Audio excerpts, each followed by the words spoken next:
Welcome to A Day for Adventure, the premier outdoor podcast that will get you off your butt and outside. I'm Will. I'm Ben. And I'm Trevor. And for this episode, we will be going into cheap versus expensive gear and when you should invest into upgrading your gear. Now, it's important to know that when starting out, you can do a lot while using very little gear and very cheap gear. Like any hobby, you don't want to overinvest while starting out. You can rent and borrow a lot of the gear you need and can essentially do a lot with the bare minimum. It's kind of like a common trap to get into a hobby and start going all out in doing expensive gear. The easy example is learning music. When you're starting out, you don't need the super expensive instrument. The relatively cheap, relatively low quality instrument is enough for you when starting out. And then you can upgrade as you get better. But as you're starting, go cheap and invest over time. Now that we've gone over some of those basic fundamentals, let's start talking about some of the specific gear. So, probably one of the most contested topics we have to talk about is the topic of footwear. And this is something where a lot of people pretty much, I think most people kind of have the general idea that when it comes to footwear, this is probably one of those things that is pretty much paramount, that you do not spare any expense with footwear. That's kind of the general conclusion most people make. But normally, like when you're starting out, you can actually get away with tennis shoes. Like we can't just say that, oh, you need to buy that. You can get away with it when you're starting out, just wearing your typical tennis shoes. But as you continue, you are going to want to invest in some pretty good, good hiking boots or good footwear for your activity. So for example, if you are doing something like climbing, you might actually want to go and buy real climbing shoes. If you are going canoeing, you probably want to have shoes that actually are able to drain. So if that means getting a set of jungle boots, you go get a set of jungle boots. Sometimes you're going to find footwear is rentable, which is also something that can reduce the cost. Although I honestly believe that you probably, for most cases, are going to be better off, specifically when you're hiking or canoeing, just actually going out and buying good footwear. Okay. So normally good high quality footwear is going to offer better waterproofing and support, like ankle support. It will usually cost a little bit more. You will pay a premium for good footwear that does those two things. We did a video where or a couple of weeks ago, I believe, we did a video on checking out like hiking boots, what you should be looking for. We go pretty in depth there about like our experiences with that. So that's one of those pieces of gear that we highly recommend. If you are going to get into this, go buy something expensive. Don't cheap out on footwear. So there are a few tricks with footwear in general. For the more specialized stuff, climbing shoes in particular, you can rent them at most places. And then when you're starting out, again, it can be over time slow upgrades. For example, you may go for a cheaper set of hiking boots and augment that with good hiking socks. I remember for the canoe trip I went on, I rarely actually go canoeing. So we ended up getting cheap $30, almost like combat boots is what they look like, drilled holes in the bottom, and then used good hiking shoes, good hiking socks to make them so when we had to do our hiking, it was not a big deal. When I went canoeing, I also did something kind of similar where I actually borrowed my older brother's set of boots that he had used when he had went canoeing. Same deal. They were a set of jungle boots, so they had the draining, which was kind of nice to have. I didn't have to really pay any money for them because I was just borrowing them. I just had to clean them out at the end. That was kind of a nice thing overall. It reduced the cost a lot, but normally for footwear, expensive usually is going to be better. So we should likely clarify what we mean by expensive. Oh yeah, that's very important. When we talk about expensive, it's not the top of the line $300. but we're talking about the boots that are more expensive than a traditional pair of tennis shoes. Usually they'll be in the range between the $80 to $130 range for when you're doing long-term backpacking. Yeah, 80 to 130. You might be able to get as high up as about 200. But honestly, the truth really is that if you're paying more than $200 for a set of boots, that set of boots better be doing something very, very special, like high altitude mountain climbing or something like that. Because otherwise, it really is not worth it. There is no difference between a $275 boot and a $120 boot. There really isn't. Yeah, so I think the next piece of gear that we should hit on is tents. Tents, on the other hand, in contrast to like your footwear, I believe that you really can go cheaper on them. I think in a past video I talked about how I got like a brand new tent for like $30-ish. I got it from like a Jamboree sale, so that's a little bit of cheating. But I was looking it up earlier. There's like 4-person Coleman tents that you can get for like 55 or $60.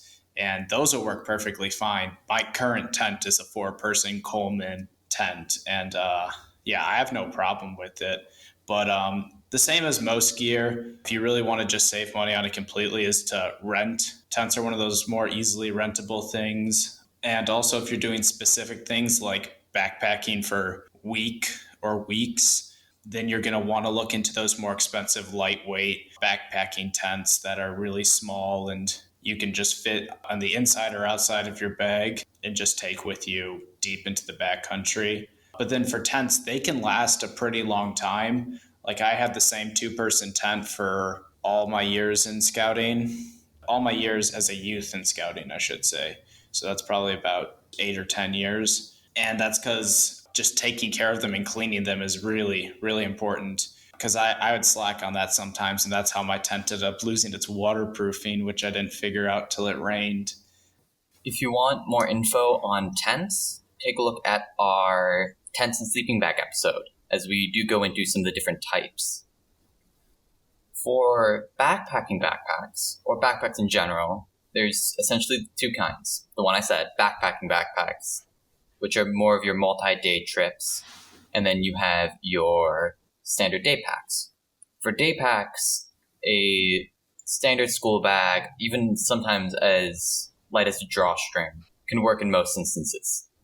It's when you're going up for those multi-day, long-term backpacking trips that you may want to go into something a bit more expensive. If you're starting out with backpacking, I personally recommend either borrowing or renting, since it is a more expensive piece of gear. Testing out if you want to do this type of trip before you start investing the money is really important. When you do decide to buy, be very picky on fit. If you are not experienced or unsure of how things are supposed to fit, I would recommend going to an outdoor outfitter or working with someone who is either experienced with the gear or experienced with backpacking to give you how the hip belt or the straps are supposed to fit, how snug is it supposed to be, where is it supposed to sit on your back, as these can really help decide if you're going to have a good time or if you're going to end up hurting yourself. Additionally, the bigger the backpack is and the lighter it is will usually have an effect on the price. Also, branding, your Ospreys are going to be much more expensive than your lesser known brands. One trick for backpacking backpacks is to really look for the sales. Since they are really expensive, they're ones that have a tendency to get their prices to get slashed when you have those big Labor Day sales, or REI has a lot of, I think they're like garage style sales where they're really cheap and you may be able to snag one. I have a bit of a comment about backpacking backpacks, and this kind of goes into the philosophy of backpacks in general. So the big heavy backpacks, like the ones that we always see on all the in all the photos of all the people who are going on their outdoor adventures, their vacations and all of that, where they're hauling around a 75 or 80 liter backpack that's about as tall as them and all of that. The truth about those really is that, again, they're not necessary for about 75% of people. for all of us, we've all used those types of backpacks, those like heavy duty backpacks that can haul a lot of stuff. If you're not going to go on a trip that's 7 days or 6 days or something like that, you probably don't need them. If you're going to be carrying food for 3 days, the old military style 3-day backpacks probably work out just fine. You could probably find like 40 or 50 liter backpacks, and they will be cheaper than, say, a 75 liter backpack. So that's something to kind of keep in mind, is kind of choose your backpack size by what you do. Yeah, and I kind of want to throw in there. I've done week-long trips and 2-week-long trips with a backpacking backpack, but I still to this day have not owned one myself.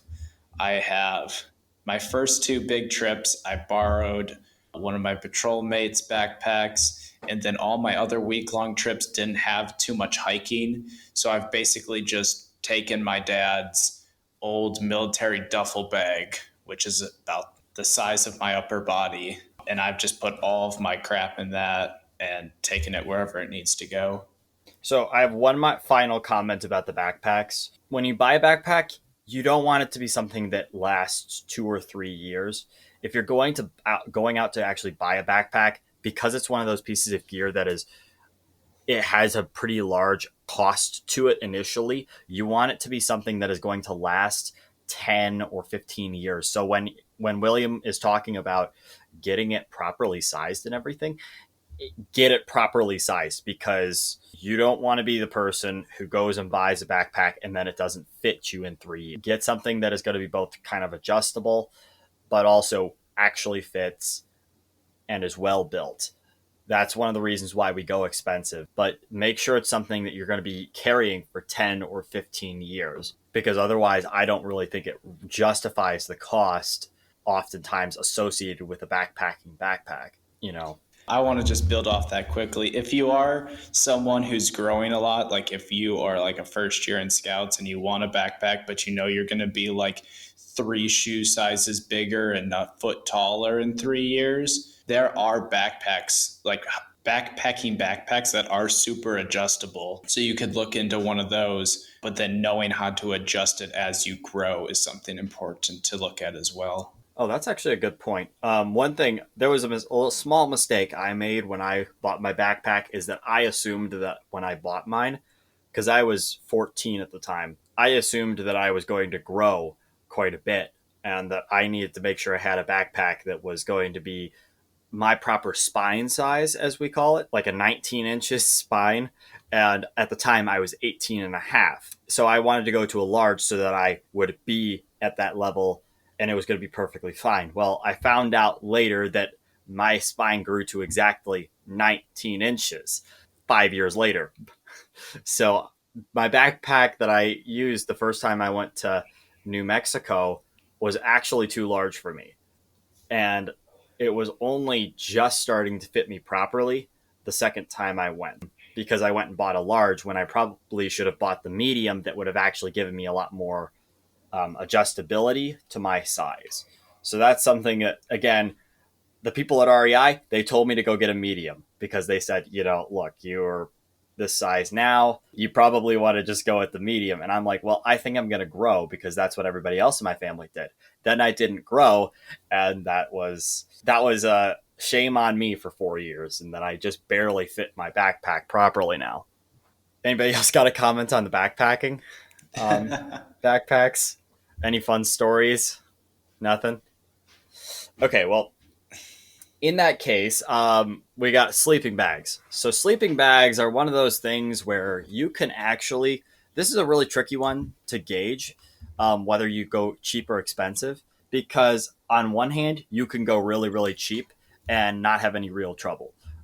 You can go really expensive and not have any trouble. The truth really is, the answer to the question is really, you can go cheap if you are willing to be creative, which is why I'll say go cheap. A couple things that are really important to understand, though, is that if you want something that's going to provide more or better insulation per weight, you are going to be getting something a lot more expensive. Now, when I say creative, what I'm saying is, improving warmth for pound, using like a liner or thicker clothes is oftentimes a really good way to do that. Of course, with sleeping bags, it's really important to take care of them, but you can go for a sleeping bag that costs $40 or $50 or $60. And then if it's not warm enough for what you need, you can use a liner. When I bought my sleeping bag, and I talked about this in an earlier podcast, I bought one. I used it at Philmont. It was a 20-degree bag. And then my older brother afterward had borrowed it, put it in a compression sack for 6 months. And I finally found it when I needed it the next time because it had been over the winter. And all of the insulation was basically gone. So that's one of those things where you have to kind of take care of them. You have to hang them up. Again, you can go pretty cheap on them if you want to get creative. So if you want to make a liner or if you want to wear thicker clothes when you go to bed, those are things that actually do work. I think the big thing is to be wary that your compression sack and having a bag that compresses well will also increase price. Again, if you're doing backpacking, gear is going to cost more. Essentially, the more specialized activity you're doing, the higher the cost will be for a lot of the gear in that area. Yeah, and my 0-degree mummy bag, I bought mine relatively cheap. I can't remember the price off the top of my head. I got it as soon as I joined Scouts because I did it in Wisconsin. It was cold at night, even in the summer. Maybe not a 0-degree bag cold in the summer, but it was still cold. So I put money into a good sleeping bag. But I didn't put a huge amount of money because, again, I was like 12 or something. So I have a nice 0-degree that keeps me warm, but it's huge and it's not good for backpacking. But throwing it in my car and bringing it to wherever I decide to go camping is a perfectly viable option. The next thing is rain gear, which I have a great amount of experience in. So I guess the first thing that I want to start off with this is rain gear all depends on how long of your trip is, like a lot of the gear we go over. But if you are doing just a day trip, like a poncho would be fine. It also depends on how much you want to move, or even some weekend trips. But once you spend like a decent amount of time in the outdoors, you're going to want to get a very nice rain jacket, especially if you're doing week-long trips in New Mexico where it rains every single day of your trip. Because that's what happened to me. And I had frog togs. If you don't know what those are, they're almost like, I describe them as tarps, but cut as a jacket and pants. So they did a great job of keeping the rain off of me. But since I was hiking like 10 to 19 miles a day, depending on the day, it was keeping all the heat and sweat on the inside. And even though it was raining, it was still decently hot outside. So, yeah, it was an unpleasant experience. And I would take it off sometimes and just hike in the rain because it was just cooler and I could breathe again. But when you get your more expensive rain gear, they have those same weatherproofing technologies that keep you dry, but then you're able to breathe in them. It's more breathable. And the more expensive ones also have like more parts or like compartments in them. Like my frog togs didn't even have pockets. It literally was being wrapped in a tarp is how I always think of it now. Also, cheaper ones are prone to ripping a lot easier. I had duct tape around the knees and ankles of my frog togs probably halfway through my first week. The more expensive you get, the more durable they are as well. Again, it's if you start off at the beginning, you can do a lot cheaper. I think I used it was between like $40 to $50 Coleman rain jacket. Not that breathable, but lasted a while. Again, if you take care of your gear, it lasts. For rain gear in particular, there's a certain line of whether you want the insulation versus you want the breathability. In colder weather, the insulation's awesome. In hotter weather, it's, as Trevor said, it's a hit or miss because of the sweat. Oh, and I'm against rain pants. I've never used them, and I just find that you sweat through everything. I'm a little the opposite of that. I feel like if I'm going on another 2-week-long trek where it rains every day, I want the rain pants because hiking around in wet underwear isn't fun, Will. Trust me. Yeah, you got to use the ultra breathable, moisture wicking underwear. boy. That's where it's I at. guess that's fair. All right, I got a little story about rain gear and why I think it's important to buy expensive if you're going to be doing this for a long time. So William actually was there for this one, and I think actually William had the same thing happen. But it was our second day in New Mexico the first time at Philmont Scout Ranch, and in the afternoon it started raining and the temperature dropped.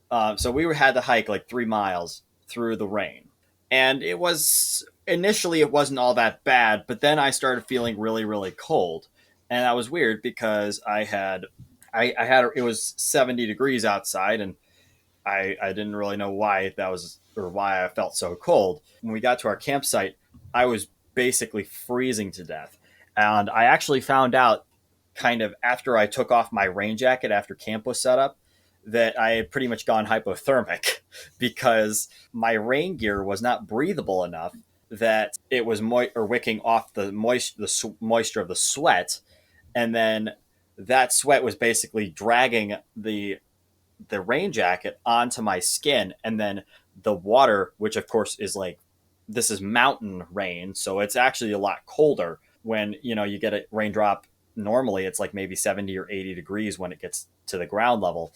In the mountains it's about 60. So and of course I'm somebody who's already got a naturally low body temperature in general, so I went hypothermic real quick. So that was kind of a fun experience for me, learning why you want to have good breathable rain gear. It took me quite a while to get myself warmed back up after that. So I do recommend getting rain gear that is more breathable.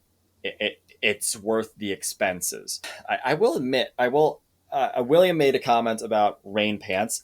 Normally, I do agree with William on the rain pants, like not wearing them or not bringing them. I do think they are extra weight, but I will admit that from a lot of experience, that if you don't have rain pants, your legs are going to get wet, and if you're wearing shorts, your legs are going to get cold. So I did learn that the hard way a few times. The last time I went to New Mexico, which is last year.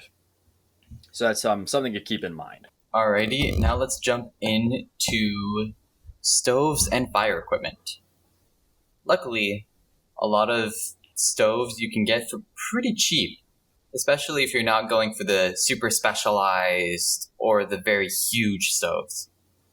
For example, there are stoves that we call bottle caps, which you essentially attach to the fuel bottle, and you can cook a pot on top of it. And these are usually can be sub $50, very cheap, very light. You just got to be careful of how cheap you go because of how much quality you may be losing when you go for the $15 one. Yeah, and one thing I want to throw in there, Will said a pot. That's a personal pot for like one person, the small ones. These ones don't really get that big. If you want something to cook more for a small group and you're doing more of a car camping, the laptop stoves are also a fantastic choice. They are usually between $40 and $60. You have about 2 burners, and you can cook a decent meal for a group of under 10, and you will be able to cook more complex meals due to the extra burners. And if you're gonna go more expensive, I personally recommend more of the backpacking style stoves, as that's when usually the extra specialization or the increased price is honestly more worth it. You may be able to get more surface area, or it's better insulation while you're cooking. Some examples of the backpacking stoves, these are your jet boils if you're doing more personal 1-2 person cooking. If you're cooking for a group of 6, something like, I think the MSR Whisper lights are pretty decent. But again, as the more specialized you go, the more expensive it'll be. But when you're just starting out, you can do a pretty decent amount of cooking with stoves that are sub $60. One more thing that I almost forgot. You can rent a lot of camping stoves from outfitters, especially if they are the more specialized stoves. You could rent them as you're going on these more intense trips. Yeah, and I just want to build really off of what Will said about renting. If you haven't noticed, a theme throughout this entire video is all gear. There's cheap stuff and expensive stuff and really expensive stuff. The really expensive stuff is specialized. The expensive stuff and the cheap stuff, as we talked about, varies for each one, where you want to put more money and where you can save money. But if you want to save the most money, like you're not sure that you're gonna like outdoors stuff, but you've done like your day hikes and stuff, but you want to do your first like weekend or week long, but you're not sure about all this gear, renting and borrowing is totally the way to go with most gear. Even if we go all the way back to shoes, most people don't even think about renting shoes because it's kind of weird to stick your foot where someone else's foot has been. But like, I don't own a pair of climbing shoes. I have rented or borrowed them for a long 2 years, we'll go with. That's about the time I've been climbing. So if you're unsure, if you want to go through an outfitter, a lot of the big outdoors places have outfitters around them to just run the whole trip for you. So you can rent gear through there, or like borrowing stuff from your friends, like I've talked about with my backpacks. Or well, not my backpacks, my backpacking experiences. I borrowed someone from my troop's backpack. Just make sure when you're borrowing stuff, or even when you're renting stuff, to return it nice and clean. Don't be a dick. And if you're borrowing it from a friend, buy them like a pizza or a drink or something as a thank you. Thank you all for listening. Next time, we'll be talking about knives, what type you want to buy, and what are some of the best practices. As always, this has been a day for adventure. Get off your butt, head outside, and have a fantastic adventure.